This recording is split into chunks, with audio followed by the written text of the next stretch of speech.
আস্তাগফিরুল্লাহ। মোহাব্বত করে দিল থেকে জবান নাড়িয়ে বলেন আস্তাগফিরুল্লাহ। কোন মানুষ যদি তার জীবনে প্রতিদিন 70 বার করে একটা নির্দিষ্ট সময় করে আস্তাগফিরুল্লাহর আমলটা জিন্দেগিতে বাস্তবায়ন করতে পারে, আরে মওতলার মানুষ, পদ্মার অন্তরালের মা বোনেরা, রব্বুল আলামিন বলেন আমি আল্লাহ তোমাদের জন্য 5টি পুরস্কার দান করব। সুবহানাল্লাহ। কয়টা পুরস্কার? 5টি পুরস্কার। পুরস্কারের 1 নাম্বার হলো আল্লাহ রাব্বুল আলামিন বলেন ফাকুলতুস্তাগফিরু রাব্বাকুম ইন্নাহু কানা গাফফারা।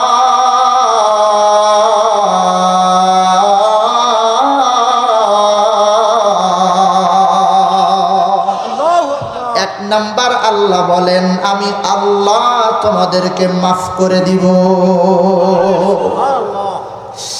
আমার পরিচিত অপরিচিত জনেরা, আরে বহুতলার রওজাতুল বাকি মসজিদ এলাকার মানুষেরা, ও নারী আর পুরুষেরা, বলেন তো দেখি একটা কথা দিল থেকে, যদি রব্বুল আলামিন কিয়ামতের ময়দানে আমাকে ডাক দিয়ে বলে এ আমিরুর রহমান কিংবা এ আব্দুর রহমান, এ আজিজুর রহমান, আমি রব্বুল আলামিন তোমার জিন্দেগির গুনাহগুলো ধুয়ে মুছে সন্তুষ্ট হয়ে আমি আল্লাহ তোমারে মাফ করে দিলাম, একটু চিৎকার মেরে বলেন এর চাইতে কোনো কিছু চাওয়ার আর কি থাকতে পারে নাকি? ভাইরারে আমার, কল্পনা করেন, ভাবেন, মেধা খাটিয়ে বলেন পৃথিবীর সব কিছু পাওয়ার পরেও রব্বুল আলামিনের কাছ থেকে আমি মাপ পাই নাই। আমার মতো কপাল পড়া বদনসিব আর তো কেউ থাকলো না। কিন্তু পৃথিবীর জমিনের ধনী কিংবা কোটিপতি আমি হই নাই, কিন্তু রব্বুল আলামিন আমাকে দয়া করে মেহেরবানি করে মাফ করে দিয়েছে। বান্দা, সংক্ষিপ্ত এই দুনিয়া, একেবারে ছোট্ট একটা দুনিয়া, যে কোনো ভাবে চলে যাওয়ার পর বিরাট আর বিশাল অনন্তকালের জিন্দেগি রব্বুল আলামিন যখন মাফ করে দিলেন, বলেন এর চাইতে সৌভাগ্য পৃথিবীর জমিনে আর কিছু আছে নাকি? এজন্য তো রব্বুল আলামিন কুরআনুল কারীমের অন্যান্য জায়গায় এভাবে করে বলেছেন, জান্নাতীরা জাহান্নামীদেরকে প্রশ্ন করবে। কারা প্রশ্ন করবে? কথা বলেন। জান্নাতীরা জান্নাতের উদ্যান থেকে জাহান্নামীদেরকে প্রশ্ন করে বলবে, আরে জাহান্নামীরা, কি কারণে, কোন কারণে, কোন বিষয়ের কারণে রব্বুল আলামিন তোমাদেরকে জাহান্নামের আগুনে জ্বালাইলো? অথচ দুনিয়ার জমিনে তোমার সম্পদ কম ছিল না, জনবল কম ছিল না, তোমার তো প্রভাব প্রতিপত্তির অভাব ছিল না। কোন কারণে, কোন জিনিসের কারণে তুমি আজ জাহান্নামের আগুনে জ্বলতেছো? জান্নাতি মানুষ সেই সমস্ত মানুষেরা জিজ্ঞাসা করবে যারা আমার আপনার বাড়িতে মনে করেন কাজ করত, গোলাম ছিল, কাজের লোক ছিল, ডাক দিয়ে জিজ্ঞাসা করবে, ও আমার দুনিয়ার মালিক, আপনার এত অপ্রভাব প্রতিপত্তি, সম্পদ, এত জনবল থাকার পরও আপনি আজ কোন কারণে জাহান্নামে চলে গেলেন? দেখেন রব্বুল আলামিন আপনার বাড়িতে কাজ করা একটা গোলাম আমাকে মাফ করে জান্নাতে ঢুকিয়ে দিয়েছি। হবে এমন বিষয় কিয়ামতের ময়দানে আল্লাহ ঘটাবেন। আমার আপনার বাড়িতে কাজের লোকটা জান্নাতে চলে যাবে, হয়তো আমার আপনার কোনো না কোনো আমলের কারণে ধরা খেয়ে আমি আপনি জাহান্নামে চলে যাব। তখন আমার বাড়ির কাজের লোকটাই আমাকে জিজ্ঞাসা করবে, এই কিংবা আপনি আমাকে জিজ্ঞাসা করবেন, হুজুর আমরা তো আপনার বয়ান শুনেই আজকে জান্নাতে আসলাম, অথচ আপনি জাহান্নামে চলে গেলেন, কোন কারণে? আপনি বলেন। জান্নাতীরা আর জাহান্নামীরা কথা বলবে। কুরআনুল কারীম এ কথাটা বলেছেন। সুবহানাল্লাহ। আল্লাহ রাব্বুল আলামিন এ কথাই বললেন, বান্দা একমাত্র ইস্তিগফারের কারণে আমি রব্বুল আলামিন ওই দিনের বিভীষিকাময় অবস্থা থেকে পরিত্রাণ দান করব। আমি আল্লাহ রব্বাকুম ইন্নাহু কানা গফফারা। আমি রব্বুল আলামিন অবশ্যই ইস্তেগফারের কারণে 1 নাম্বার পুরস্কার যেটা পুরস্কৃত করব তোমাদেরকে নারী আর পুরুষেরা, সেটা 1 নাম্বারই হলো আমি আল্লাহ তোমাদেরকে মাফ করে দিব। এবার বলেন তো দেখি, আমি কথা বলতেছি, আপনারা যারা বসে আছেন, আমাদের জীবনের চলতে ফিরতে চলাফেরা ওঠা বসা লেনদেনের ভিতরে যেভাবে আল্লাহ রাব্বুল আলামিন বলেছেন, আল্লাহর বলা কথার বাহিরে আমরা চলি কি চলি না, এর দ্বারা আমাদের গুনাহ হয় কি হয় না? কথা কয় না? গুনাহ হয় কি হয় না? অফুরন্ত অগণিত প্রতিদিন প্রতিটা সময় এত গুনাহ, রাতের অন্ধকারে কিংবা দিনের বেলা মানুষের সামনে কিংবা একাকির সময়, আমার আপনার জিন্দেগির প্রত্যেকটা সময়ে খুঁজে দেখলে গুনাহ ছাড়া সময় দেখি আমাদের কাটে না।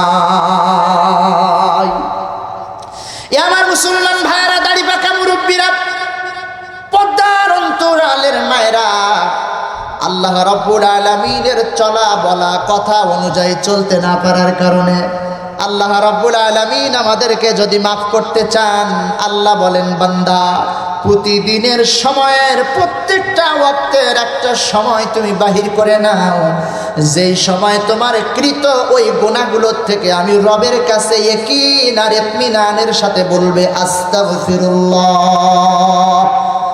জবান খুলে বলতে কি অসুবিধা হয়? বলেন আস্তাগফিরুল্লাহ। অন্য কোনো সময় না বললেও সময় যেহেতু পেয়েছি একটু বললে ক্ষতি হবে না। আরে দোস্ত, এই মাইকের ময়দান থেকে তোমাকে কিন্তু জান্নাতের পথ দেখানোর জন্য ওলামায়ে কেরাম কথা বলে থাকেন, ভুল বোঝা যাবে না। ওলামায়ে কেরাম তোমাদেরকে খারাপ চায় না, আলেমরা দুনিয়া এবং আখিরাতে তোমাদের সফলতা দেওয়ার জন্যে তোমাদের পিছে পিছে ছুটে তোমাদেরকে বারবার করে সিরাতাল মুস্তাকিমের পথ দেখাতে চায়। তাহলে বলেন, আমাদের জীবনে চলতে ফিরতে প্রকাশ্যে কিংবা গোপনে গুনাহ আছে না নাই? এমন একজন ব্যক্তি পৃথিবীর জমিনে নবী ও রাসূল ছাড়া কেউ কি বলতে পারবেন, হুজুর আমি জীবনে কোনোদিন গুনাহ করি নাই? কেউ কি বলতে পারবেন? বলতে একজন পারে, দেখলাম ওই সেদিন ভিডিওতে। লতিফ সিদ্দিকীর নাম শুনেছেন? এর ভাই সম্ভবত। এ দেখলাম বুকে চাবড়া স্যার বলতেছে আমি তওবা করি না। তো আবার নিজে কয়, কারণ কি জানেন? আমি জীবনে গুনাহ করিনি। কি কয়? আমি জীবনে গুনাহ করি নাই, যার কারণে আমি তওবাও করি না। নাউজুবিল্লাহ কয় না। ও নাকি জীবনে গুনাহ করে নাই, এজন্য তওবাও করে না। কয় তওবা করবে তো তারা, ইস্তেগফার করবে তো তারা যারা গুনাহ করে। উনি গুনাহ টুনাহ করে না, উনি হয়তো শয়তানের বদমায়েশ, উনি নাকি গুনাহ করে নাই। পৃথিবীতে গুনাহ করে নাই 2 ব্যক্তি, নিজেকে গুনাহ ছাড়া মনে করে, ভুল ছাড়া মনে করে। কয়জন? এক নবী ও রাসূল যাদেরকে আল্লাহ মাসুম ঘোষণা দিয়েছে, আরেকজন হলো শয়তান। আরেকজন কে? শয়তান। ও নিজেকে মনে করে আমি ঠিক আছি, আমি কোনো ভুল টুল করি না, আমি যা করি সব ঠিক। আর একজন নবী ও রাসূল যাদেরকে আল্লাহ নিজে ঘোষণা দিয়েছেন তারা মাসুম। তো উনি মাঝখানতে আরেকজন দেখলাম এই নতুন করে উনি আবার নাকি পাপ টাপ করে নাই। কয় আমার এই কত বছর বয়স, বললো প্রায় 70-এর গায়ে। বলতেছে 70 বছর জীবনে আমি গুনাহ টুনাহ করি নাই। কত বড় বদমায়েশ, চিন্তা করেছেন? আমার মুসলমান ভাইরা, আমার আপনার জীবনের গুনাহ আমারটা আমি বলতে পারি, আপনারটা আপনি বলতে পারেন। কথা কয় না? রাতের অন্ধকারে টাচ মোবাইল দিয়া কোন গুনাহ করেছেন নওজোয়ান যুবক, সে তারটা বলতে পারে। কি কথা হয় না? যে আমার দাড়ি পাকা মুরব্বীরাও যারা টাচ ফোন ব্যবহার করেন, আমিও, আমরা কি গুনাহ করি রাতের অন্ধকারে কিংবা একই সময় হলে। আমারটা আমি বলতে পারি, আপনারটা আপনি বলতে পারেন। কথা বলেন, পৃথিবীবাসী কেউ না জানলেও আমার গুনার ব্যাপারে আমার খবর আছে না নাই? পৃথিবী না জানুক আমি তো জানি, আমি কি পাপ করেছি হায়। পৃথিবী না জানু আমি তো জানি, আমি কি পাপ করেছি হায়। আমার পাপের করলে বিচার, বাঁচার আমার নাই উপায়। পৃথিবী না জানু আমি তো জানি, আমি কি পাপ করেছি হায়। বলেন না, পৃথিবী না জানু আমি তো জানি, আমি কি পাপ করেছি হায়। আমার পাপের করলে বিচার, বাঁচার আমার নাই উপায়। পৃথিবী না জানু আমি তো জানি, আমি কি পাপ করেছি হায়।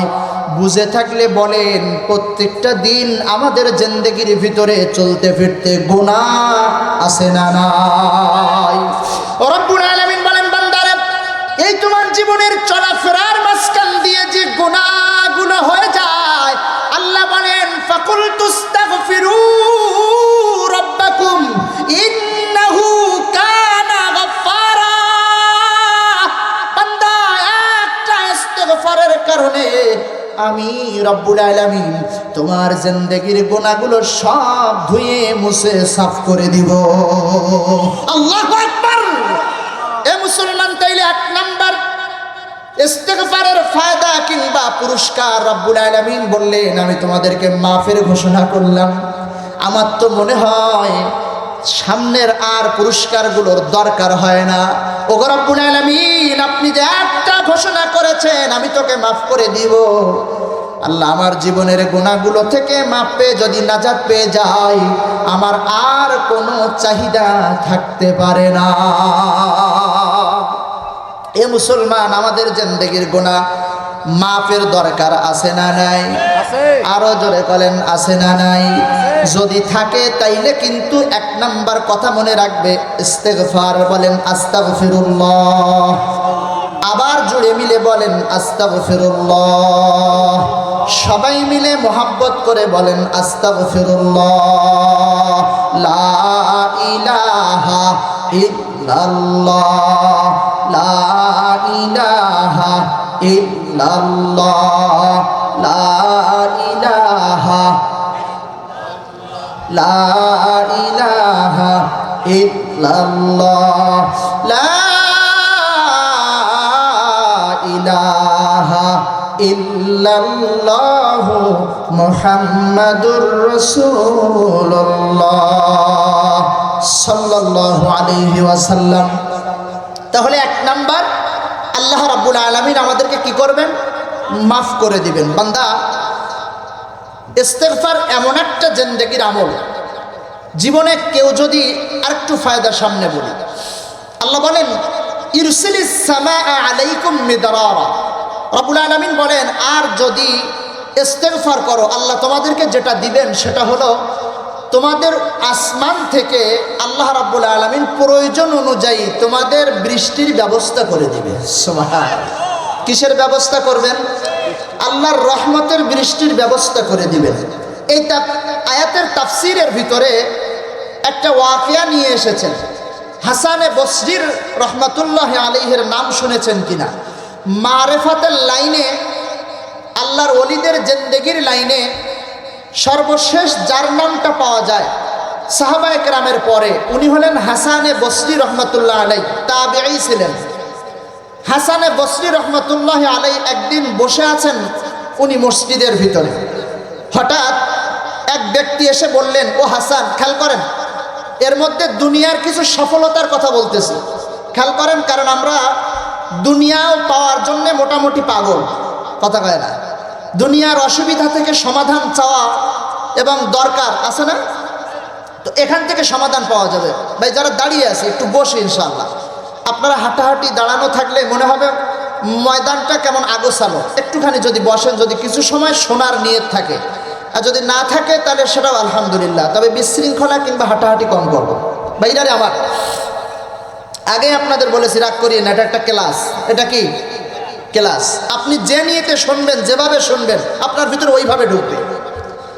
আপনি ক্লাসে এদিক সেদিক করবেন তো রেজাল্ট আউটের সময় দেখবেন আপনি ফেল, একেবারে লাস্ট নাম্বারে পাশ করেছেন, কোনো রকম টেনে টুনে। এ প্লাস পাওয়ার জন্য যে নাম্বার আপনি পান নাই। ভাইরারে আমার, হাসানে বসরির দরবারে একজন ব্যক্তি এসে বললেন, হাসান, আপনার কাছে এসেছি একটা অসুস্থতা নিয়ে। আমাদের শরীরের যেমন অসুস্থ হলে আমরা ডাক্তারের কাছে যাই, আমাদের ভিতরে একটা কলব আছে, রূহ আছে, এটাও অসুস্থ হয়। এটাও কি হয়? এর জন্যে দুনিয়াবি ডাক্তারের কাছে যাওয়া গেলে হয় না। এর জন্যে এই রূহের চিকিৎসক দ্বারা ওলামায়ে কেরাম কিংবা বুজুর্গানে দিন যাদের কাছে গেলে রূহের চিকিৎসা হয়, তাদের কাছে গেলে এই রূহের অসুস্থতার শেফা মেলে। তাদের মধ্যে একজন রূহের ডাক্তার তদানীন্তনকালের হাসানে বসরি রহমতুল্লাহ আলাইহি। হাসানে বসরির কাছে গিয়ে বললেন, ও হাসান, আপনার কাছে এসেছি যে বিষয়টা নিয়ে, সেটা হলো আমার বিবাহের বয়স 10 বছর। কয় বছর? এত কিছু করেছি, কত জায়গায় কত ডাক্তার কবিরাজ কিংবা কতজনের পরামর্শ নিয়েছি, কিন্তু একটা সন্তানের মুখ আজও দেখতে পাই নাই। ও হাসান, একটা কোনো আমল কিংবা আমার কোনো জিকির আজগার বলে দেন যেটার দ্বারা আল্লাহর রহমত পেয়ে আল্লাহ তাআলা আমাকে একটা সন্তান দান করবেন। কারণ সন্তান দেনেওয়ালা কে? আবার বলেন, সন্তান দেনেওয়ালা কে? অনেকে দেখি ওই মাজারে হাত ঘষে, ঘষে বুকে পিঠে ঘষে, হ্যাঁ, মাথাটাতে চোখে টোকে ঘষে। চাষি কি হয়েছে? কয় ভাই অনেকদিন হয়েছে সন্তানাদি নেই, তাই একটা আল্লাহর ওলির বরকত দিলাম। আল্লাহর ওলির বরকত, কবরের উপরে যে ধুলা পড়িস ওইগুলো আল্লাহর ওলির বরকত। চিন্তা করিস ওর মানুষের স্যান্ডেলের তোলা ধুলা না? যত মানুষ হাইটেছে ওইসব মানুষের স্যান্ডেলের তোলার ধুলো না? আল্লাহর ওলি বেঁচে থাকতো, তার কাছে গিয়ে আপনি দোয়া চাইতেন, আলহামদুলিল্লাহ, ব্যাস। কিন্তু আপনি তার কবরের উপরের ধুলা নিয়ে বুকে মেখে কি বুঝাইতে চাচ্ছেন? ওটা বরকতান না, ওটা বরকত নয়। ভাইজারে আমার, হাসানে বসরি বললেন, আচ্ছা তোমার সন্তান হয় না, যাও মসজিদের ওই কর্নারে বসো এবং তোমার স্ত্রীকে বলো তোমরা দুইজনে মিলে আস্তাগফিরুল্লাহ পড়তে থাকো। সুবহানাল্লাহ বলেন। কি পড়তে থাকো? কিছুক্ষণ যেতে না যেতে আরেকজন ব্যক্তি আসলেন, ও হাসান, আমি একটা সমস্যা নিয়ে তোমার কাছে এসেছি। কয় কি? কয় সমস্যা হলো আমার বাড়ির চতুর্দিকে লোনা পানি, শুধুমাত্র একটা মিষ্টি পানির কুয়া আমার বাড়িতে, কিন্তু দীর্ঘ প্রায় 1 বছর হয়ে গেল ওই কুয়াটাও পানি শূন্য, পানি নাই। এলাকার মানুষ ব্যবহার করে, আমার পরিবার ব্যবহার করে, পশু পাখিরাও ওই পানি থেকে ওই কুয়া থেকে পানি গ্রহণ করে। 1 বছর হয়ে গেল প্রায়, এখানে পানি নাই। বলেন কি করলে আল্লাহ রাব্বুল আলামিন এখানে পানি দিবেন? হাসানে বসরি বললেন, মসজিদের কর্নারে বসো, নিজেও আস্তাগফিরুল্লাহ পড়তে থাকো, তোমার এলাকাবাসীকেও বলো তারাও আস্তাগফিরুল্লাহ পড়তে থাক। সুবহানাল্লাহ বলেন। কিছুক্ষণ পরে আরেকজন ব্যক্তি এসে বললেন একই দিনে, ও হাসান, বাড়িতে ফসল ফলাদি যা লাগাইছি, গাছপালা যা লাগাইছি, সব পোকায় নষ্ট করে দিচ্ছে। সব আমের গুটি বাহির হয়েছে, তো পোকা লেগে আমের গুটি সংত হয়ে যাচ্ছে। ধান লাগাইছি, মাজরা পোকায় ধান শেষ করে দিচ্ছে। ফসল লাগাইছি, ফসল পোকায় শেষ করে দিচ্ছে। এত ওষুধ পানি, এত বিষ ব্যবহার করতেছি, মনে করেন আর কি, তখন তো আর বিষ ছিল না, যা ব্যবহার করতেছি কোনোটাই কাজে লাগতেছে না। কি করলে পোকার থেকে বাঁচতে পারবো, পোকা দমন হবে? আপনি একটু তদবির বলে দেন। হাসানে বসরি বললেন, যান মসজিদের কর্নারে বসেন আর আস্তাগফিরুল্লাহ পড়তে থাকেন। সুবহানাল্লাহ বলেন। এভাবে করে একই মজলিসে বসা অবস্থায় 7 জন ব্যক্তি 7 রকম রূহের রোগ নিয়ে এসছে। 7 রকম ব্যক্তিকে একই রকম প্রেসক্রিপশন করলেন, একই ওষুধ দিলেন। আচ্ছা বলেন, আমাকে যখন পেট ব্যথার রুগীও দিচ্ছে এক ওষুধ, আরেকজনের পা ব্যথা তারাও দিচ্ছে এক ওষুধ, তখন আমার সন্দেহ লাগে না? আমি তখন তো জিজ্ঞাসা করবো, ডাক্তার সাহেব কিসের ডাক্তার আপনি, একই ওষুধ সবাই দিয়ে দিচ্ছেন? এ কি সরকারি হাসপাতালের বড়ি নাই যেটা ওই খবরের কাগজে গুটাই দেয় যে রোগী যাক সবার একই বড়ি? হাসানে বসরি রহমতুল্লাহ আলাইহির কাছে জিজ্ঞাসা করলেন তারা, ও হাসান, যেই আসলো তারে তুমি একই ঔষধ দিলে, বুঝলাম না তুমি কি গণহারে একই ঔষধ দিয়া শিখছো, আর কোনো ওষুধ টষুধ দাও না? হাসানে বসরি রহমাতুল্লাহ আলাইহি বলেন, এরে রওজাতুল বাকির নারী আর পুরুষেরা, হাসানে বসরি বলেন ঔষধটা তো আমি দেই নাই, আমার রব্বুল আলামিন সূরাতুন নূহের 10 নম্বর আয়াত নাজিল করে সমস্ত রোগের একটা ঔষধ দান করেছেন, যার নাম হলো ইস্তিগফার। যার কুয়ার মধ্যে পানি নাই, পানির সমস্যায় ভুগতেছ, শোনো তোমার জন্যও ইস্তিগফার। যার সন্তানাদি নাই তার জন্যও ইস্তিগফার। ইস্তিগফারের আমল করতে থাকো। মুফাসসিরিন আল্লামরা বলেন, কোন মানুষ যদি দৈনন্দিন একটা সময় বাহির করে নিয়ে 70 বার করে আস্তাগফিরুল্লাহ ইয়াকিন আর ইতমিনানের সাথে পড়ে এভাবে করে জিন্দেগি চালাইতে পারে, যে কোনো সমস্যার যখন সম্মুখীন হয়ে যাবে ওই মুহূর্তে সে তার পূর্বের আমলটা শুরু করে দিবে। 70 বার মনোনিবেশন করবে এবং বসে বসে বলবে আস্তাগফিরুল্লাহ। রব্বুল আলামিন নবীর মাধ্যমে, কোরআনুল কারীমের মাধ্যমে জানিয়ে দিয়েছেন মৌতলার মানুষেরা, রওজাতুল বাকির আমার প্রিয় ভাইরা, এ পদ্মার অন্তরালের মায়েরা বোনেরা, সমস্ত সমস্যা যা সম্মুখীন হবে সাথে সাথে অটোমেটিক ফয়সালা সমাধান আল্লাহ ইস্তিগফারের দ্বারা করে দিবে। মনে থাকবে তো ইনশাআল্লাহ? আমার লাস্ট পর্যন্ত এই কথাই থাকবে ইনশাআল্লাহ, এই ইস্তিগফারের উপরে এর বিষয়ে কথা বলবো, যদি এটা আপনাদের মনে থাকবে এবং বাড়িতে নিয়ে যেতে হবে ইনশাআল্লাহ।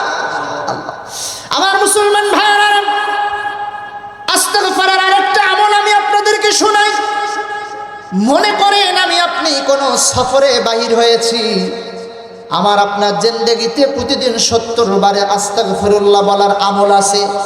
কোনো সফরে বাহির হওয়ার কারণে নির্দিষ্ট জায়গার আগে গাড়িওয়ালা আমাকে নামিয়ে দিয়েছে, আমার জায়গায় যাইতে এখনো 2 কিলোমিটার 3 কিলোমিটার বাকি আছে। এই মুহূর্তে পকেটে হাত দিয়ে দেখি মানিব্যাগটা পর্যন্ত নাই। এই সময় বিভীষিকাময় অবস্থা যখন হয়ে যাবে, মুফাসসিরিন আল্লামরা বলেন আল্লাহর হাবিব, হাবিবে কিবরিয়া মুহাম্মাদুর রাসূলুল্লাহ, সকলে বলি সাল্লাল্লাহু আলাইহি ওয়াসাল্লাম, পয়গম্বর আরবি, আমার আপনার কলিজার স্পন্দন মুহাম্মাদুর রাসূলুল্লাহ বলেন, ওই মুহূর্তে যদি ওই আমার উম্মত আল্লাহর বান্দা ওই জায়গায় দাঁড়িয়ে মাথাটা নিচু করে দিয়ে 70 বার গুনে গুনে পড়বে আস্তাগফিরুল্লাহ, বলবে না? আপনারা বলবেন না? জবান খুলে বলুন আস্তাগফিরুল্লাহ। আল্লাহর রাসূল বলেন ওই মুহূর্তে তার যে কোনো অবস্থা কিংবা ব্যবস্থা হয়ে যাবে, অথবা তার 2 কিলোমিটার চলার মন মানসিকতা কিংবা শক্তি আল্লাহ রাব্বুল আলামিন তার কুদরতি কায়দায় তার ভিতরে ঢুকায় দেবে। এজন্য আমার মুসলমান নওজোয়ান কিংবা বুড়া, পদ্মার অন্তরালের মায়েরা, সারাদিন সাংসারিক পরিশ্রম, শাশুড়ির খেদমত, শ্বশুরের খেদমত, বাচ্চা কাচ্চার স্কুলে নিয়ে যাওয়া, বাচ্চা কাচ্চাকে পরিষ্কার পরিচ্ছন্ন পরিপাটি রাখা, একটা মায়ের একটা বোনের পুরা জিন্দেগি, পুরা দিন, পুরাটা সময় দৌড়া দৌড়ির ভিতরে যায়, পরিশ্রম হয়ে যায়, কষ্ট হয়ে যায়। তাদের জন্যেও আল্লাহর হাবিব হাদিস বলেছেন, শোনো, কোনো একটা সময় বাহির করে নাও। মনে করো চতুর্দিকে এখন তোমার টানাটানি বেঁধে গেছে, শ্বশুর শাশুড়িও তোমাকে ডাক দেয়, সন্তানদের সাজিয়ে গুছিয়েও স্কুলে পাঠানো লাগবে, এদিকে রান্না ঠিক মতন সময় হওয়া লাগবে, টোটাল কাজগুলো একসঙ্গে করার জন্য তুমি দৌড়াচ্ছ। শোনো, আল্লাহর হাবিব মাগো তোমার জন্য একটা নসিহত করেছেন। ও বান্দি, আল্লাহর হাবিব বলেন, বান্দি শোনো, আমি তোমাকে একটা আমল বলে দেই, তুমি ওই সময়ের মধ্যে 1-2 মিনিট ফাঁকা সময় বাহির করে নিবা এবং একটু পবিত্র হালতে তুমি হাতের আঙ্গুল গুনে গুনে বলবা আস্তাগফিরুল্লাহ, আস্তাগফিরুল্লাহ, আস্তাগফিরুল্লাহ। রব্বুল আলামিন তিনো দিকের সমস্যা এবং দৌড়াদৌড়ি একবারে 1 নিমিষেই করার মতো শক্তি আর সামর্থ্য এবং সুস্থতার সময় আল্লাহ ওই মুহূর্তেই তোমাকে দান করে দিবে। আল্লাহু আকবার বলেন। এই একটা মাত্র আমল। এরা মুসলমান আমার ভাইরা, মনে করেন কোন বিপদে পড়েছেন, মিথ্যা কেস, অভাব অনটন কিংবা কোনো বিপদে আপদে সন্তান হারিয়ে গেছে, আমি আপনাদের একটা হাদিস শুনাই। আল্লাহর হাবিব সাল্লাল্লাহু আলাইহি ওয়াসাল্লামের একজন সাহাবী নতুন মুসলমান হয়েছে, আউফ রাদিয়াল্লাহু তাআলা আনহু। আব্দুর রহমান ইবনে আউফ না, শুধু আউফ নামের একজন সাহাবী। মুসলমান ভাইদারে আমার, মুসলমান হয়েছেন মাত্র একদিন আগে। সমস্ত কাফেররা এসে আউফ রাদিয়াল্লাহু তাআলা আনহুর একমাত্র ছেলে, তাকে এসে বলল, তোমার বাপ আমাদের বংশের মুখে চুনকালি মেরে সে কিন্তু মুসলমান হয়ে গেছে। এ আউফের ছেলে, তুমি কিন্তু মুসলমান হবা না, কথা দাও। আল্লাহর কারিশমা দেখেন, সবাই মিলে তাকে কালেমার থেকে ফিরানোর জন্য গেছে। তারা বলা শেষ করতে পারে নাই, কোনো জবাব দিল না। এক দৌড়ে আল্লাহর হাবিবের কাছে দৌড় দিয়ে চলে গেলেন। সুবহানাল্লাহ। আল্লাহর পয়গম্বরকে বললেন, ইয়া রাসূলুল্লাহ, ইয়া হাবিবাল্লাহ, আল্লাহর আমার আব্বা যেহেতু কালেমা পড়ে আপনার হাতে হাত দিয়ে বায়াত গ্রহণ করে ফেলেছে, আমি সন্তান হিসাবে আর দেরি করতে পারি না, আমিও চলে এলাম, আমাকেও পড়িয়ে দেন লা ইলাহা ইল্লাল্লাহু মুহাম্মাদুর রাসূলুল্লাহ সাল্লাল্লাহু আলাইহি ওয়াসাল্লাম। কষ্ট হয়? বলি ইনশাআল্লাহ। আশ্চর্যের বিষয় হলো, যেটা বলার উদ্দেশ্য, মানুষেরা যখন শুনলো আউফের সন্তান সেও মুসলমান হয়ে গেছে, আরে যারে নিষেধ করলাম মুসলমান না হওয়ার জন্য, সে আমাদেরকে বিক্রয় করে মুসলমান হয়ে গেল, আজকে ওদের দেখে ছাড়বো বাপ পুতেরে। ও মুসলমান আমার ভাইরা, আউফ রাদিয়াল্লাহু তাআলা আনহু তার সন্তানটারে বাজারে পাঠালেন। নতুন মুসলমান, একদিন মুসলমানিত্বের বয়স। বাজারে যখন পাঠালেন, অপেক্ষায় আছে সন্তান বাজার থেকে মাল সামানা নিয়ে আসলে মা রেডি হয়ে আছেন রান্না করার জন্য, বাবা সন্তানের অপেক্ষায়। কিন্তু নতুন মুসলমান হওয়ার কারণে, কাফেরদের কথা না মানার কারণে, একটা খেজুর বাগানের মাঝখান দিয়ে আসার সময় 10 জনের একটা টিম তাকে ধরে নিয়ে গেল, তাকে হাইজ্যাক করে ফেললো, তাকে লুকায় ফেললো। ওই মানুষটা আউফের ছেলেটারে তারা সবাই মিলে ধরে নিয়ে গেল। কোনো কথাবার্তা নাই, একটাই শত্রুতা, শুধুমাত্র আমাদের কথা মানলি না, তুই মুহাম্মাদের ধর্ম গ্রহণ করে ফেললি। ও মুসলমান, সন্তান যখন বাড়ি আসে না, আউফ রাদিয়াল্লাহু তাআলা আনহু চিন্তার ফিকির করতে করতে পেরেশান হয়ে চিন্তা করলেন, আমি চিন্তা করে লাভ হবে না, আমি চলে যাই। এই দুনিয়ার সব সমস্যার সমাধান করতে পারেন যার দ্বারা, সেই মুহাম্মাদুর রাসূলুল্লাহ সাল্লাল্লাহু আলাইহি ওয়াসাল্লামের দরবারে আউফ রাদিয়াল্লাহু তাআলা আনহু নবীজির কাছে গেলেন। আল্লাহ নবীকে ডাক দিয়ে বললেন, ইয়া রাসূলুল্লাহ, ইয়া হাবিবাল্লাহ, ও গো পয়গম্বর, সন্তান একদিন আগে মুসলমান হয়েছে, তার মুসলমানিত্বের বয়স একদিন। হুজুর, বাজারে পাঠিয়েছিলাম, বাড়ি আসে নাই, রাত গভীর হয়ে গেছে, কি হয়ে গেছে জানি না, একদিন চলে গেছে তাও আসে নাই। অপেক্ষা না করে আপনার কাছে চলে এলাম। ইয়া রাসূলুল্লাহ, ইয়া হাবিবাল্লাহ, সন্তান ফিরে পাবো কেমনে আপনি একটু বলেন। আল্লাহর হাবিব এইখানে তাকে ডেকে বললেন, এরে আউফ, তুমি এবং তোমার স্ত্রী আস্তাগফিরুল্লাহ পড়তে থাকো। সুবহানাল্লাহ বলেন। আউফ রাদিয়াল্লাহু তাআলা আনহু তার স্ত্রীকে নিয়ে পড়তে থাকলেন আস্তাগফিরুল্লাহ। একদিন হয়ে গেল, কোনো সমাধান হলো না। আরেকদিন হয়ে গেল, কোনো সমাধান হলো না। তৃতীয় দিন অটোমেটিক আস্তাগফিরুল্লাহ চালু রাখতে থাকলেন। আল্লাহর পয়গম্বর বলেছে, আমি মৌলবি বলি নাই, আমাদের কথা তো আপনারা ডান কান দিয়ে শোনেন আর বাম কান দিয়ে বাহির করে দেন। আমরা বলি এটা হলো সিরাতাল মুস্তাকিমের পথ, আমি বলি এটা হলো মৌতলা বাজারে যাওয়ার পথ। আপনি মনে করতেছেন হুজুর আমারে উল্টা পথ দেখাই দিয়েছে, আপনি পিছন দিকে হাঁটা শুরু করেছেন। এটা হলো বর্তমান মানুষের, বর্তমান মুসলমানের স্বভাব। আউফ রাদিয়াল্লাহু তাআলা আনহু তৃতীয় দিনও আস্তাগফিরুল্লাহ পড়তে থাকলেন। আল্লাহ রাব্বুল আলামিন আস্তাগফিরুল্লাহর ফজিলত কিভাবে দান করলেন দেখেন। সূরাতুত তালাকের মধ্যে আল্লাহ আয়াতে কারিমা নাজিল করেছেন। এই ব্যাপারে তাফসীরের কিতাবে এসেছে আল্লাহ রাব্বুল আলামিন ওমাইয়াত্তাকিল্লাহা ইয়াজআল লাহু মাখরাজা।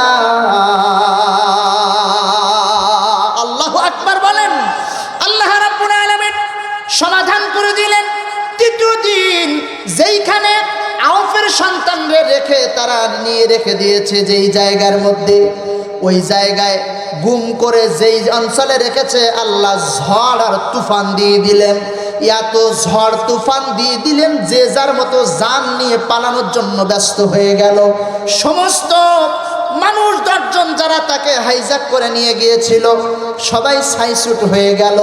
আল্লাহ রাব্বুল আলামিন তার কুদরতি কায়দায় আস্তাগফিরুল্লাহর ফজিলতে আউফের সন্তানটারে সহি সালামতে বাড়ির পথ ধরাইয়া দিলেন। বাড়ির পথে আসতে আসতে সামনে দেখি এক রশিতে বাঁধা 100 উট লাইন ধরে দাঁড় করানো আছে। একজন ব্যক্তি এটাকে ধরে রেখেছে। সুবহানাল্লাহ বলা যাবে না। আউফ রাদিয়াল্লাহু তাআলা আনহুর সন্তান পথ দিয়ে যাওয়ার কালে এই লম্বা উটের সারি এক দড়িতে রাখা দেখে তাকালেন। গায়েবী আওয়াজ এলো, এ আউফের সন্তান, তোমার জন্য 100 উটের ব্যবস্থা করা হয়েছে, তুমি এগুলো নিয়ে বাড়ি যাও। আল্লাহ সুবহানাল্লাহ, এত আসতে হবে, এত চমৎকার আল্লাহর কুদরত শুনাইলাম, এত আস্তে আস্তে সুবহানাল্লাহ চিৎকার মেরে বলেন সুবহানাল্লাহ। আউফ রাদিয়াল্লাহু তাআলা আনহুর সন্তান গায়েবী আওয়াজের দ্বারা যখন বললেন এটা তোমার, তুমি নিয়ে যাও, 100 উট হাঁকিয়ে বাড়ির দিকে নিয়ে চলে গেলেন। বাড়িতে উপস্থিত হওয়ার পরে আউফ রাদিয়াল্লাহু তাআলা আনহু ডাক দিয়ে বললেন, এ সন্তান তুমি এসেছো। আল্লাহর রাসূল সাল্লাল্লাহু আলাইহি ওয়াসাল্লাম আস্তাগফিরুল্লাহর আমল শিখিয়ে দিয়েছিলেন, আমি করেছি, বলো তুমি কেমন করে আমার কাছে এসেছো। সন্তান বিস্তারিত ঝড়ের ঘটনাগুলো বললেন। এরপরে বললেন, বাবা আমি শুধু আসি নাই, ওই যে বাড়ির বাহিরে দেখেন দাঁড় করানো আছে 100 উট। আউফ রাদিয়াল্লাহু তাআলা আনহু দৌড়ে গিয়ে দেখলেন সত্যই 100 উট দাঁড় করানো আছে। আউফ রাদিয়াল্লাহু তাআলা আনহু বললেন, সন্তান রে, আমি তো তোমাকে চেয়েছি রব্বুল আলামিনের কাছে, আমি কোনো উট চাই নাই, অতএব উট আমি নেব না, তুমি সন্তান তোমাকে নিয়ে নেই, উটটা তুমি ছেড়ে দাও। আউফ রাদিয়াল্লাহু তাআলা আনহুর সন্তান বলে, বাবা গায়েবী আওয়াজের দ্বারা আমাকে এই উটের মালিক বলে ঘোষণা করা হয়েছে, নিয়ে আসার জন্য বলা হয়েছে, এজন্য আমি নিয়ে এসেছি। আব্বাজান ডাক দিয়ে বলে, সন্তান তারপরেও নিতে পারি না, এর সমাধানের জন্য এখনো জমিনের মধ্যে মুহাম্মদুর রাসূলুল্লাহ জীবিত আছে, চলো যাই আল্লাহর হাবিবের দরবারে গিয়ে দেখি নবীজি কি বলেন। 2 জন মিলে উট সহকারে রাসূলুল্লাহর দরবারে গিয়ে বললেন, ইয়া রাসূলুল্লাহ, ইয়া হাবিবাল্লাহ। আউফ রাদিয়াল্লাহু তাআলা আনহু গেলেন, আল্লাহর নবী তাদেরকে দেখে মিষ্টি হাসিও দিলেন। সুবহানাল্লাহ কয়না, কারণ এর মধ্যে রব্বুল আলামিন নবীজির কাছে ওয়া মাইয়াত্তাকিল্লাহা ইয়াজআল লাহু মাখরাজা আয়াতে কারিমা নাযিল করে দিয়েছে। আল্লাহর পয়গম্বর এই কথা শুনলেন, আউফের কাছে বললেন, আউফ কি ব্যাপার? ইয়া রাসূলুল্লাহ, আপনার কাছে আরজি নিয়ে এসেছিলাম সন্তান ফিরে পাওয়ার।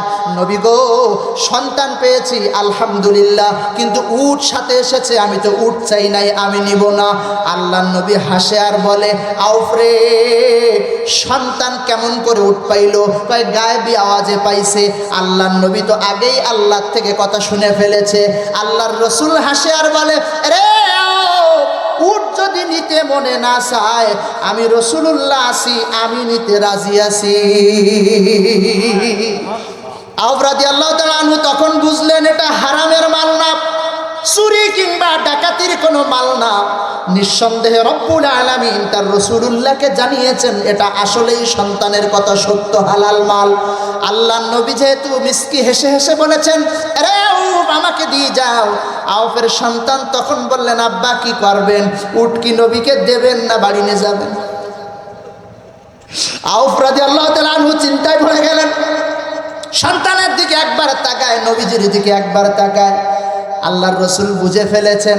নবী বলেন আউফ যাও বাড়ি নিয়ে যাও। আউফের সন্তান বলে বাবা সবগুলো বাড়ি নিয়ে যাওয়া যাবে না, যেই রসুলুল্লাহর দ্বারা হালাল মালের নিশ্চয়তা আপনি পেয়েছেন ওই নবীকেও 50টা দিয়ে যান, আর আমরা 50টা নিয়ে বাড়ি যাই। দুইজনে তাকসিম করে ভাগ করে নবীকে 50টা দিয়ে আউফ তার সন্তান 50টা উট নিয়ে বাড়ি চলে গেল। দীর্ঘ এই হাদিসটা বলার উদ্দেশ্য আমার রওজাতুল বাকির মুসলমান ভাইয়েরা, বাবারা, পদ্মার অন্তরালের মায়েরা, আমি আপনাদের আজকে যে আমলের ব্যাপারে শিখাচ্ছি ওই আমলটা করার কারণে বিরাট ফায়দা। হারানো সন্তান ফিরে পাওয়া, রিজিকের সংকীর্ণতা থেকে একেবারে ফিরে আসা, সবগুলা একটা আমলের মাধ্যমে। চিৎকার মেরে জবান খুলে দিল থেকে বলেন আমলটা আস্তাগফিরুল্লাহ। সবাই মিলে বলেন আস্তাগফিরুল্লাহ। এর দ্বারা কি হয় জানেননি? জীবনের গুনাহগুলো মাফ হয়ে যায়, আল্লাহ সন্তুষ্ট হয়ে যায়। বান্দা যে আমার কাছে মাথা নত করেছে, যার কারণে আল্লাহ বান্দার জীবনের দুনিয়াবি আখেরাতের সব সমস্যার সমাধান আল্লাহর সামনে মস্তক অবনত করার দ্বারা আল্লাহ করে দেয়। আল্লাহু আকবার বলেন। ও মুসলমান ভাইরা রে আমার, এটা হলো আস্তাগফিরুল্লাহর আমল, ইস্তেগফারের ফজিলত। এক নাম্বার বলেছি আল্লাহ মাফ করে দেয়। দ্বিতীয় নাম্বার বললেন ওয়ায়ুমদিদুকুম বিআমওয়ালিও, আল্লাহ বললেন ফাকুল তুস্তাগফিরু রাব্বাকুম ইন্নাহু কানা গাফফারা ইরসিলিস সামাআ আলাইকুম মিদরারা।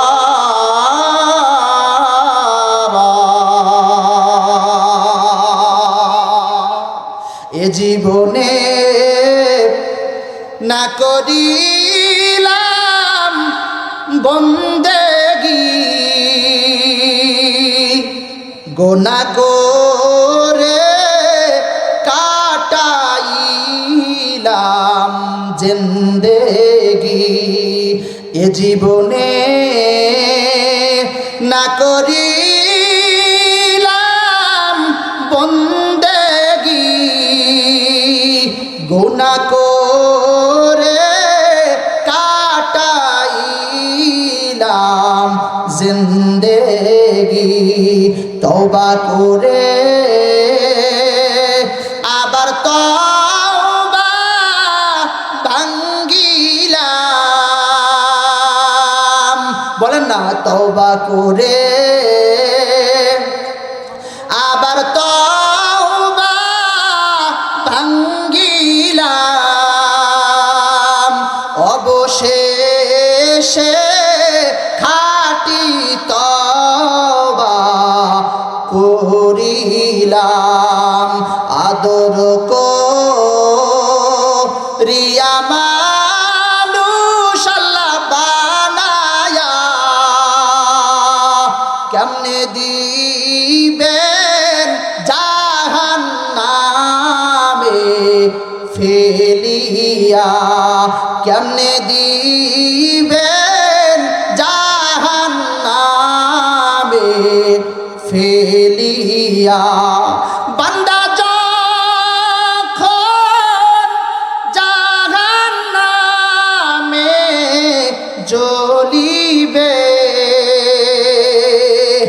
আপনি আল্লাহ কেমনে সহ্য করিবেন? আপনি আল্লাহ কেমনে সহ্য করিবেন? আল্লাহু আকবার। ভাইরা রে আমার, আল্লাহ বলেন ইস্তেগফারের দ্বারা আমি গুনাহ তো মাফ করব, সাথে সাথে তোমাদের সময় অসময় যখন দরকার আসমান থেকে বৃষ্টি বর্ষণ করব, রহমতের বৃষ্টি। এরা মুসলমান কোন সময় গরম খরার কারণে বিপদে পড়ে যায়, কোন সময় অতিবৃষ্টির কারণে বিপদে পড়ে যায়। আল্লাহ ওই তদানীন্তন সময় ওই মুহূর্তে ইস্তেগফারের আমল শিখিয়ে দিয়েছেন।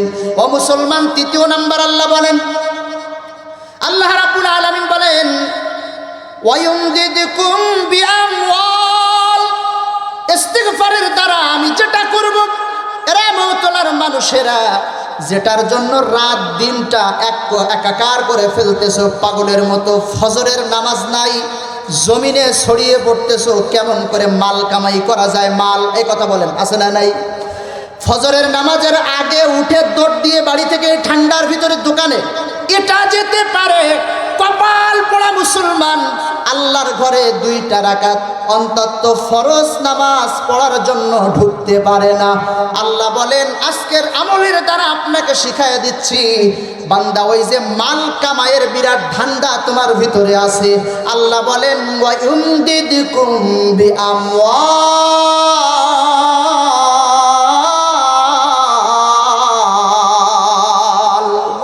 রব্বুল আলামিন বলেন বান্দা, এই ইস্তিগফারের দ্বারা আমি তোমার মালে মালে ভরে দিব। আব্দুর রহমান আউফ রাদিয়াল্লাহু তাআলা আনহু সন্তানকে আল্লাহ 100 উট দান করলেন, শুধু ছেড়ে দেয় নাই, শুধু বাঁচিয়ে নিয়ে আসেন নাই, 100 উট দান করেছেন। 100 উট কি মাল মনে হয় না? কথা কয় না? ঢাকা শহরে বলে উট জবাই হচ্ছে, বলতেছে কেজি কত, কয় 5000 টাকা কেজি। আমি চিন্তা করলাম বাংলাদেশে তো আগে সন্তান পাগল বাস করে, এখন দেখতেছি ভালো মানুষ মোটেও বাস করে না। 5000 টাকা কেজি উটের গোশত খাওয়ার জন্যও সিরিয়াল পড়ে। আমার বাংলাদেশের মানুষ আবার শুনি গরিব, আসলে বলেন গরিব না ধনী? এত গরিব যে সন্তান নিতে চায় না। কয় 2টা সন্তানের বেশি নয়, 1টি হলেই ভালো হয়। এই স্লোগান আমাদের মধ্যে ঢুকায় দিছে ইহুদি আর নাসারারা। এজন্য ঢুকাইছে কারণ আমাদের ভিতরে ভয় আছে, জানে রিজিকের অভাব হবে। কি জানি পোলাবান বেশি হইলে, বাচ্চা কাচ্চা বেশি হইলে কোন জায়গায় ঘর বানাবো, কি খাবো, কি চলবো, কি ফেরবো, এ বিরাট এক টেনশন পেরেশানি আমাদের কাজ করে। কথা বলেন, আছে না নাই? আল্লাহ রাব্বুল আলামিন উত্তম রিজিক দাতা, এটা বিশ্বাস হয়? একটুখানি উদাহরণ দেই। আচ্ছা বলেন, এখান থেকে 30-40 বছর আগের মানুষ যে পরিমাণ খাইতো, এখনকার মানুষ তার চেয়েও কম খায়। হ্যাঁ দেখেছেন আপনারা, বলেছেন কিন্তু কি খায়, বেশি খায় না কম খায়? আমি শুনেছি আমাদের বাপ চাচারা ঢ্যাপ আছে না, আমাদের দেশের ঢ্যাপের ভাত খাইতো। আপনারা জানেন কিনা? মানুষের বাড়ি থেকে ভাতের ফ্যান, মার এগুলো চেয়ে চেয়ে খাইতো। এখন এই মৌতলার মধ্যে কোন বাড়ি আছে যেই বাড়ি মানুষের বাড়িতে ফ্যান চেয়ে খায়? একজন দেখান তো। আচ্ছা তখন যখন ফ্যান খাইতো তখন মানুষ কি 20 কোটি ছিল, এখন 10 কোটি? নাকি আগে ছিল 10 কোটি এখন 20 কোটি? কথা কয় না?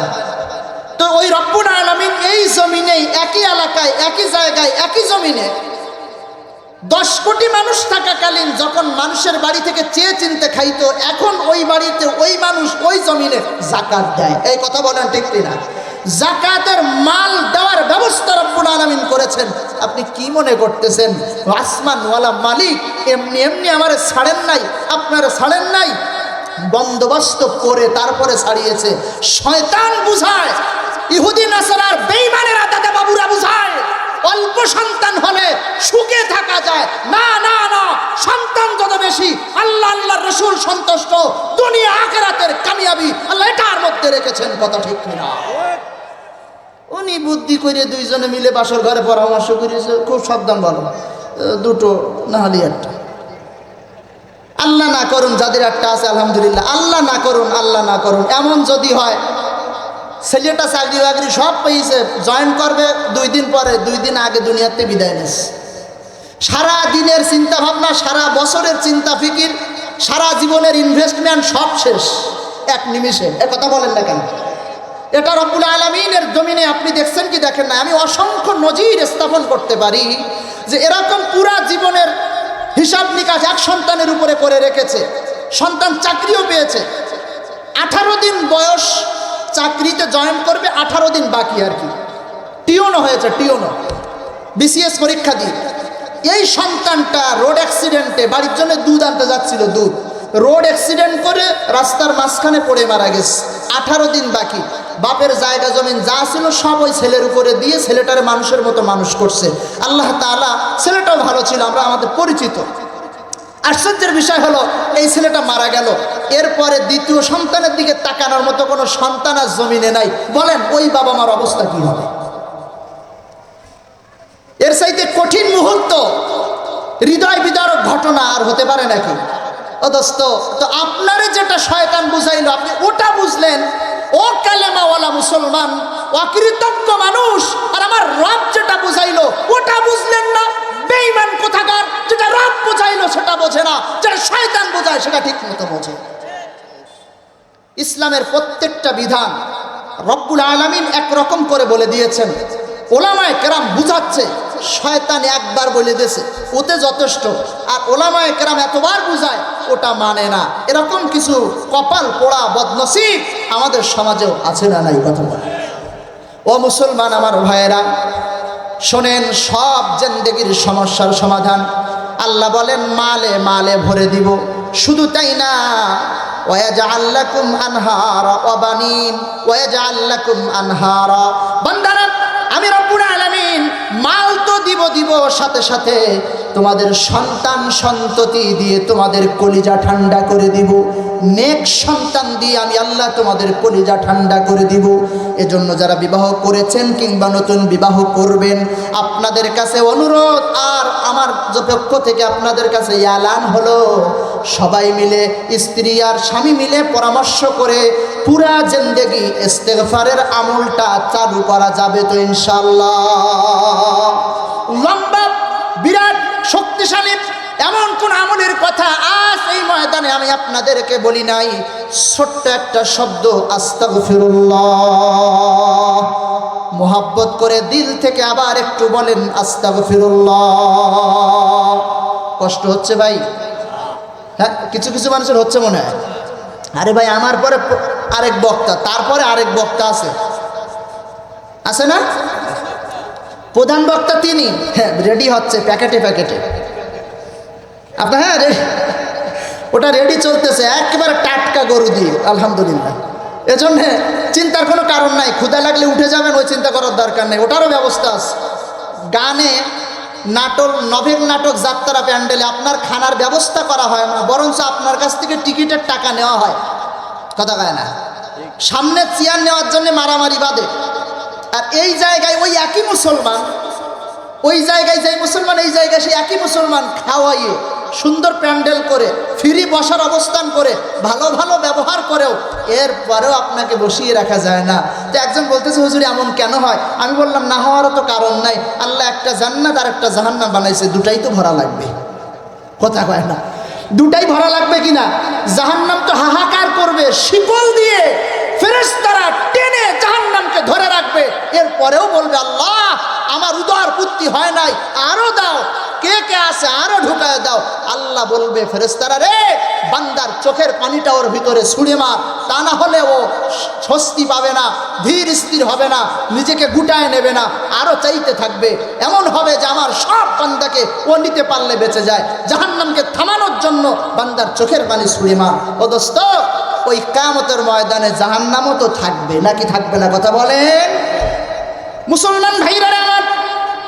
আল্লাহ বলেন সন্তান দান করব, শুধু তাই না, ওয়ায়াজআল লাকুম জান্নাতিন ওয়ায়াজআল লাকুম আনহারা।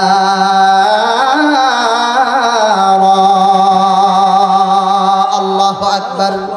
আমি আল্লাহ তোমাদের জন্য বান্দা মালের সাথে সাথে, সন্তানের সাথে সাথে তোমাদের বাগ বাগিচা ফুলে ফুলে ভরে দিব, ফলে ফলে ভরে দিব।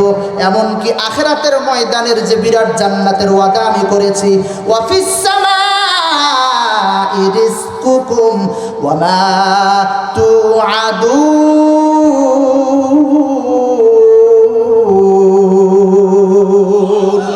বিরাট আসমানে তোমাদের যে রিজিকের ব্যবস্থা আমি করেছি, আমি আল্লাহ যে নাজ নেয়ামত, ফুলে ফুলে ফলে ফলে ভরানো জায়গাটার বন্দোবস্ত তোমাদের জন্য করে রেখেছি। বান্দারে, শুধু আস্তাগফিরুল্লাহর আমলটা যদি জারি করে রাখতে পারো, আমি রব্বুল আলামিন ওটাও তোমাদের জন্য দান করব। ও মুসলমান ভাইরা রে আমার, এই পুরস্কার করে রব্বুল আলামিন তাদের জন্য দিবেন যারা গুনাহ করার পরে, হয়ে যাওয়ার পরে, ভ্রান্তির পরে, ভুলের পরে মনোনিবেশন করে আল্লাহকে হাজির নাজির জেনে বলে আস্তাগফিরুল্লাহ। এমন যদি হয়, আল্লাহ বলেন, ইয়া আইয়ুহাল্লাযীনা আমানু তুবু ইলাল্লাহি তাওবাতান নাসুহা। আমার ইমানদার বন্ধুরা, রব্বুল আলামিন বলেন, আমার পাগলেরা, আমার বান্দারা, যদি তোমরা তওবাতুন নাসুহা, খালেস দিলের ইস্তেগফারের আমলটা জিন্দেগিতে বাস্তবায়ন করতে পারো, চালানো শক্তিতে চালাইতে পারো, আমি রব্বুল আলামিন শুধু মাফ করবো যে তা না, মাফ করার সাথে সাথে তোমাদের জন্য জান্নাতের সুসংবাদ শোনায় দিব। মুসলমান ভাইরারে আমার, গোনাহ হয়ে যাওয়ার পরে ইস্তেগফার এমন এক আমল যা পূর্বের সমস্ত গোনাগুলোকে ধুয়ে মুছে সাফ করে ওই গোনার জায়গায় নেকি দ্বারা পরিপূর্ণ করে দেয়। এটার নাম হলো আস্তাগফিরুল্লাহ। আমাদের জীবনে তো গোনাই নাই, হুজুর তওবা কেমনে করি, গোনাই তো নাই। আমাদের জীবনে গোনা নাই এমন একটা ব্যক্তি একটু হাত উঠাইলে খুশি হইতাম যে হুজুর আমার জীবনে গোনা নাই। আমি ছাড়া মনে হয় সবাই উঠাইতে পারবেন ইনশাআল্লাহ। কি বলেন, গোনা আছে না নাই? আস্তাগফিরুল্লাহ কিংবা খালেস দিলে তওবা কতদিন, কত রাত, কত সময় করেছেন? আমি আপনার কাছে প্রশ্ন রেখে গেলাম। আপনি বালিশের সাথে মাথা লাগিয়ে একটুখানি চিন্তা করিয়েন, যাহারে তাই তো জীবনের তো 60-70 হায়াত চলে গেল, গোনা তো অটোমেটিক হচ্ছে, করতেছি, কিন্তু কই খাস দিলে কোনোদিন তো ইস্তেগফার করলাম না, তওবা করলাম না। হ্যাঁ, আমরা তওবা করি, কিরকম জানেন? সুদের টাকা গুনিয়ার বলি আস্তাগফিরুল্লাহ, কথা বলে না, সুদের টাকা গুনিয়ার বলি। আসলে আল্লাহরে ভয় করা দরকার। সত্যি মানুষ খুব খারাপ হয়ে গেছে, দিন দুনিয়ার যে অবস্থা, পরনারীর দিকে তাকায়, পরনারীর দিকে দৃষ্টি দেয় আর তসবিহ গুনতে থাকে। কথা বলেন না কেন, আছে না নাই? এরকম আস্তাগফিরুল্লাহ না, আস্তাগফিরুল্লাহ করা, রজা করা, তওবা করা, ফিরে আসা, নিজেকে গুটায় নেওয়া, যেই গুনাহ করেছি সেখান থেকে চিরজীবনের জন্য ফিরে আসা। পারবো তো ইনশাআল্লাহ? এমন তওবা যদি করতে পারি যেই রকম তওবা করেছেন হযরতে সাহাবায়ে কেরাম রাদিয়াল্লাহু আজমাইন। আপনারা যদি কষ্ট না পান, আমি একটা তওবার বিরাট ঘটনা আপনাদেরকে শুনাইতে রাজি আছি। কষ্ট হবে কি? আমার টাইম 10টা কিংবা 10টার একটু আগে, 41 হয়েছে, 2-10 মিনিট সময় এখনো বাকি আছে। আমাদের প্রধান মেহমান অনেক দূর থেকে এসেছেন, উনি একটু রেস্ট নিচ্ছেন। ইনশাআল্লাহ যথাসময় আপনাদের সামনে উপস্থিত হবেন। এজন্য বিরক্ত না হইলে আমি আর একটু চালিয়ে যেতে পারি, চলবে কি ইনশাআল্লাহ? কেমন চলবে একটু আওয়াজ দেন তো। নারায়ে তাকবীর, নারায়ে তাকবীর। আল কোরআনের আলো, কোরআন সুন্নাহর আলো, নারায়ে তাকবীর। এই তো আলহামদুলিল্লাহ, জাযাকাল্লাহ। ভাইরা আমার, তওবা কাকে বলে? আমাদের তওবা আর সাহাবা আজমাইনের তওবা কেমন? আল্লাহর হাবিব সাল্লাল্লাহু আলাইহি সাল্লাম সাহাবায়ে কেরামকে বর্ণনা করেছেন, সাহাবীরা রে, আত-তাইবু মিনাদ যামবি কামান লা যামবা লা। কেউ যদি গুনাহ করে ফেলে এরপরে তওবা করে, আল্লাহ বলেন হাবিবুল্লাহ, সে আল্লাহর বন্ধু হয়ে যায়। সুবহানাল্লাহ, পায় না? গুনাহ করেছে, এরপর গুনাহ হওয়ার সাথে সাথে কি করেছে? তওবা করেছে। আল্লাহ বলেন সে আল্লাহর বন্ধু হয়ে যায়। সুবহানাল্লাহি ওয়া বিহামদিহি। তো আল্লাহর বন্ধু হওয়ার জন্যও ইস্তেগফার, আল্লাহর সাথে বন্ধুত্ব রিলেশন করতে চাইলেও জীবনের মধ্যে আস্তাগফিরুল্লাহর আমল জারি করতে হবে। পারবো তো ইনশাআল্লাহ? সাহাবায়ে কেরামের তওবা একটু শুনেন। আল্লাহ রাসূল সাল্লাল্লাহু আলাইহি সাল্লাম মক্কা থেকে মদিনা হিজরত করেছেন। যারা মক্কা থেকে গিয়েছেন আর মদিনায় যারা ছিলেন, মুহাজির আর আনসার সাহাবায়ে কেরাম, আল্লাহ মুহাজির আর আনসারদের মধ্যে ভ্রাতৃত্ববোধ, ভাই ভাইয়ের সম্পর্ক জুড়িয়ে দিলেন। একজনের নাম আব্দুর রহমান, আবু আব্দুর রহমান রাদিয়াল্লাহু তাআলা আনহু। আরেকজন হলো সালাবাতুল আনসারী। আবু আব্দুর রহমান নবীজির সাথে হিজরত করে মদিনায় গেছেন, আর সালাবাতুল আনসারী মদিনারই মানুষ। এই দুইজনকে আল্লাহর রাসূল সাল্লাল্লাহু আলাইহি সাল্লাম ভাই সম্পর্ক করে দিলেন। কি সম্পর্ক? ভাই। ও আব্দুর রহমান আর সালাবা, তোমরা দুইজনে ভাই, একে অপরের সুখে দুঃখে পাশে থাকবা। আব্দুর রহমানকে তুমি একটু জায়গা জমিন দিয়ে সাহায্য করবা, তোমার বাড়িতে একটু থাকার ব্যবস্থা করবা, তোমার সংসারে একজন সদস্য বানিয়ে নিবা। নবীজির কথা মতো সালাবাতুল আনসারী রাদিয়াল্লাহু তাআলা আনহু আবু আব্দুর রহমানকে সাথে করে নিলেন, ভাই করে নিয়ে বাড়িতে নিয়ে গেলেন। বাড়িতে নিয়ে যাওয়ার পরে বেশ কিছুদিন সময় কাটতেছিল ভাই ভাই। নবীজি সাল্লাল্লাহু আলাইহি সাল্লাম জিহাদের ময়দানের জন্য সদস্য সংগ্রহ করতেছিলেন। জিহাদে যাবেন কারা কারা? হাত উঠাইছেন সাহাবায়ে কেরাম। এর মধ্যে আব্দুর রহমান রাদিয়াল্লাহু তাআলা আনহু হাত উঠাইছে, সাহাবাও হাত উঠাইছে। নবীজি বললেন, দুইও ভাই যদি জিহাদে চলে যাও, সংসারে অনেক নারীরা আছে, সংসারে অনেক মানুষ আছে, তাদেরও দেখভালের দরকার। একজন আমার সাথে চলো, আরেকজন বাড়িতে থাকো। পরামর্শক্রমে দুই ভাই পরামর্শ করে নিলেন। সালাবাতুল আনসারী রাদিয়াল্লাহু তাআলা আনহু বাড়িতে থেকে গেলেন, আব্দুর রহমান নবীজির সাথে জিহাদের ময়দানে গেলেন। বাইরে লম্বা আলোচনা, আমি সংক্ষেপ করে করে আপনাদেরকে একটু জানানোর জন্য বলছি। আস্তাগফিরুল্লাহ, তওবা কাকে বলে? সালাবাতুল আনসারী বাড়ির মধ্যে সংসার দেখাশোনা করা কালে শয়তান প্রবঞ্চনা দিতে থাকলো, এ সালাবা, আব্দুর রহমানের স্ত্রীর সাথে তুমি যে এতকাল যাবৎ এক বাড়িতে থাকতেছো, অথচ ও যে কত সুন্দরী রমণী, কত সুন্দর সুদর্শনা, এ খবর কিন্তু তোমার নাই। শয়তান পরামর্শ দিলেন, কুমন্ত্রণা দিলেন, ও সালাবা, আব্দুর রহমান এখন জিহাদের ময়দানে নবীজির সাথে কবে ফিরবে কি ফিরবে না, এটার কোনো গ্যারান্টি নাই। সালাবারে, বাড়ির মধ্যে আব্দুর রহমানের স্ত্রী একা। আমি আমার মা বোনদেরকে উদ্দেশ্য করে কথাগুলো বলতেছি, একটুখানি শোনেন। কারণ এই সমাজের বাড়িতে বাড়িতে মোবাইলে মোবাইলে পরকীয়ার এক বিরাট অভিশপ্ত জিন্দেগি জমানায় চলতেছে, কথা ঠিক কিনা?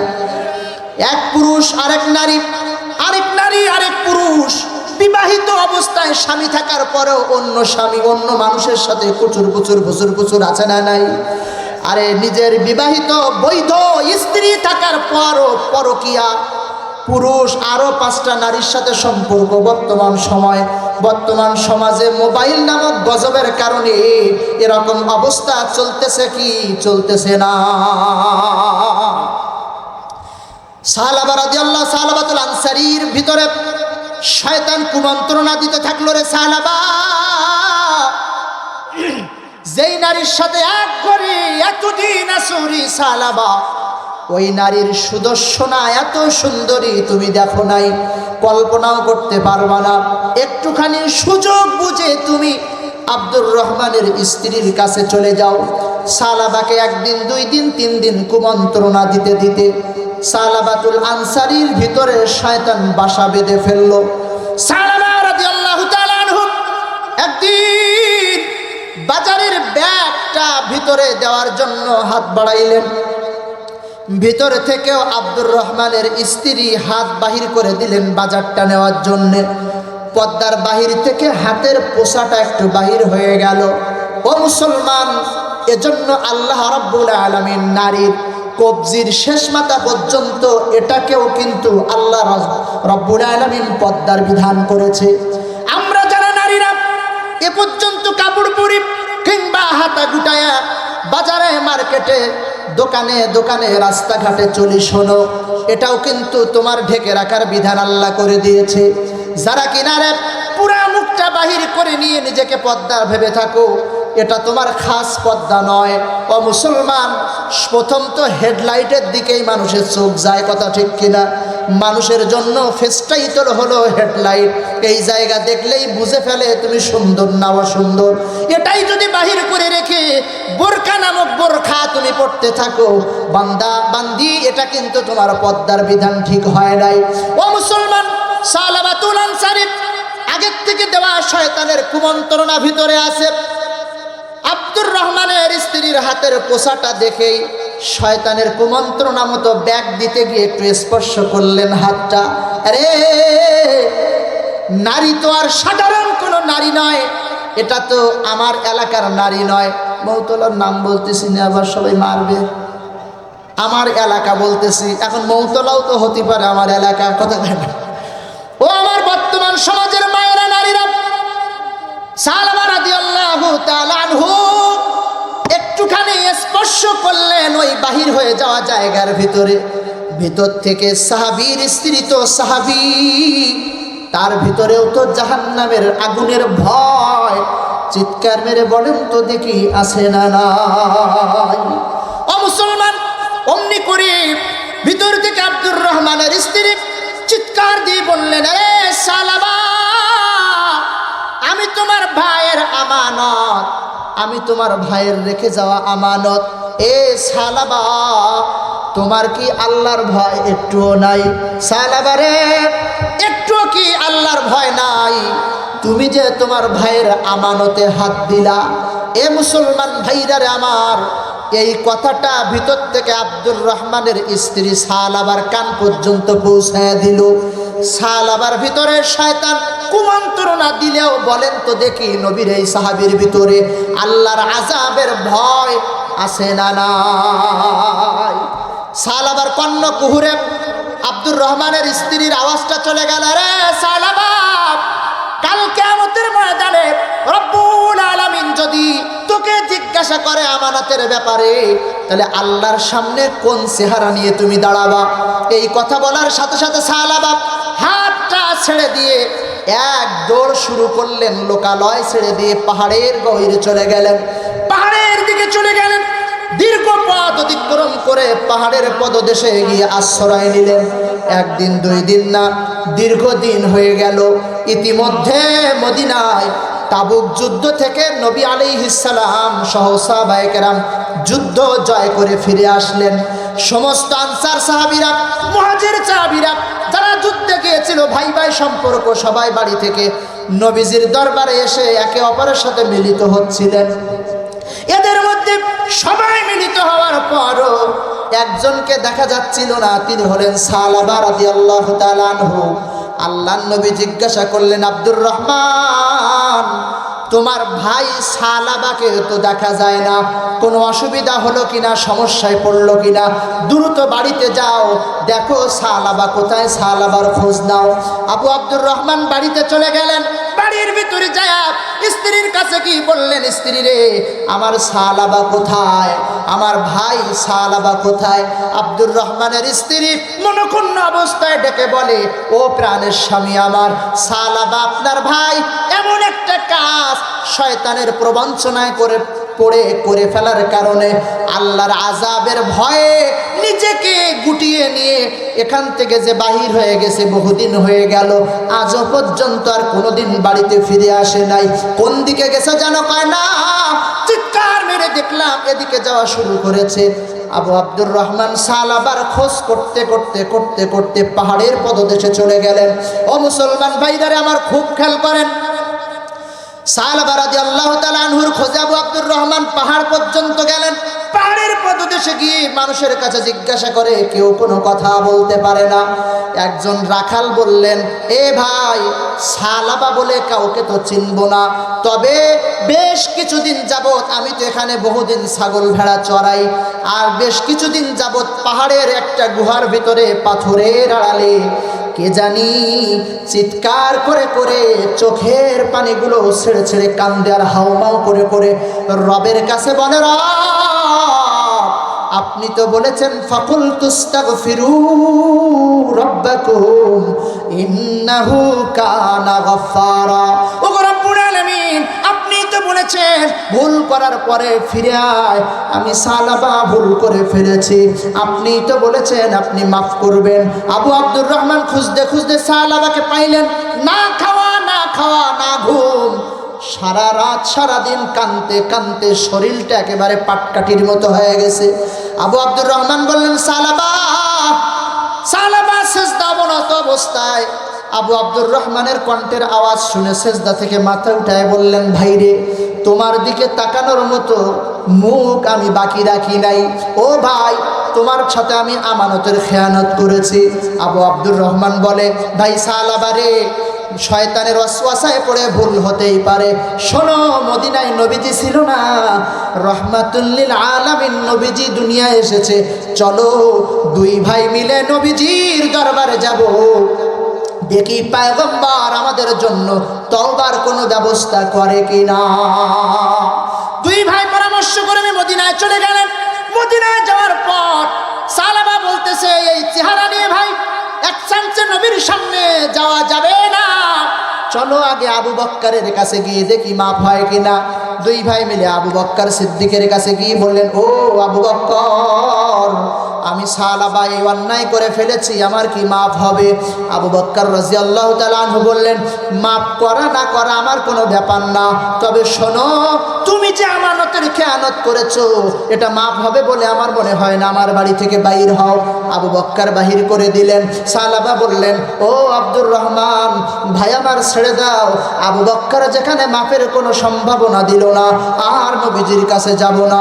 আব্দুর রহমান বলল, ওমরের বাড়ি চলো।